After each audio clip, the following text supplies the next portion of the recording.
Alors Christian, merci pour cet exposé, pour ce tour de l'actualité économique, des tendances des marchés.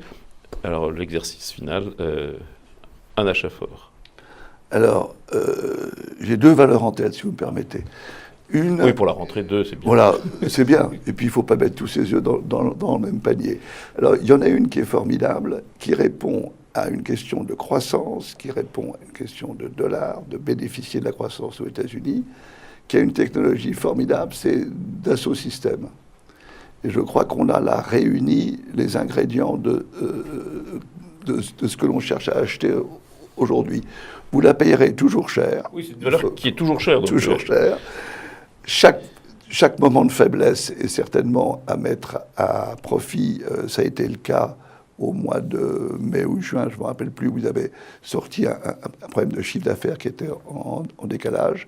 Et je crois que vous avez là une société remarquable.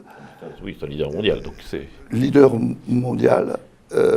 Alors j'ai une autre valeur qui sort un petit peu celle-là des sentiers, qui est la score. On n'est pas très habitué. La score. Donc la réassurance, ça c'est un métier très compliqué. C'est un métier très compliqué. C'est un métier où l'Amérique joue un rôle important et l'Amérique représente plus du tiers du chiffre d'affaires de Ascor.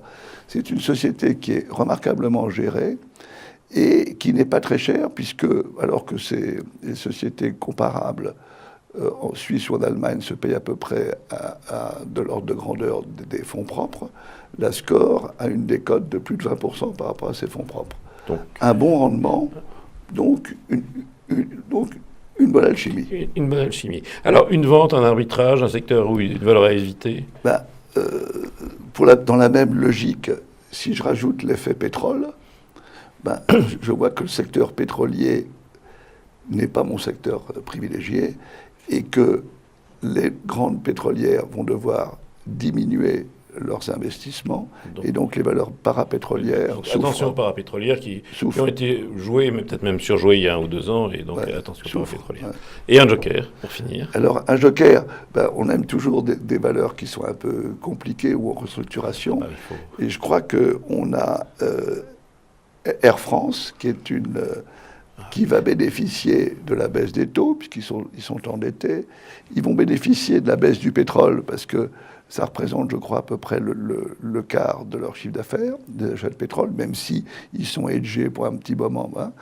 La hausse du dollar est favorable, parce qu'une partie de leur chiffre d'affaires est dans cette monnaie. Maintenant, ils ont un problème de reconfiguration de leur modèle économique que Juniac est en train d'entamer. Le plan est ambitieux de devenir d'avoir une filiale low cost qui soit vraiment concurrentielle des autres low cost. C'est ambitieux. En ce moment, on a des préavis de grève, etc. Donc, je dirais qu'à très court terme, il faut voir comment ce conflit social va évoluer. Mais j'ai tendance à penser que le bras de fer, et il y en a un, va finir par se résoudre. Oui, les pilotes vont comprendre on ne peut pas indéfiniment surpayer des gens par rapport à ce que sont payés leurs voisins. Et puis alors, Air France a une truffe que n'ont pas les sociétés low cost et que n'ont pas non plus les opérateurs du Moyen-Orient, qui est la maintenance des avions, dans lequel Air France est un leader mondial, qui est une activité récurrente, bénéficiaire, et qui donne un bon matelas. Qui est un superbe matelas que n'ont pas les autres. Ce sera le mot de la fin. Christian, merci. Rendez-vous la semaine prochaine, même heure, même endroit.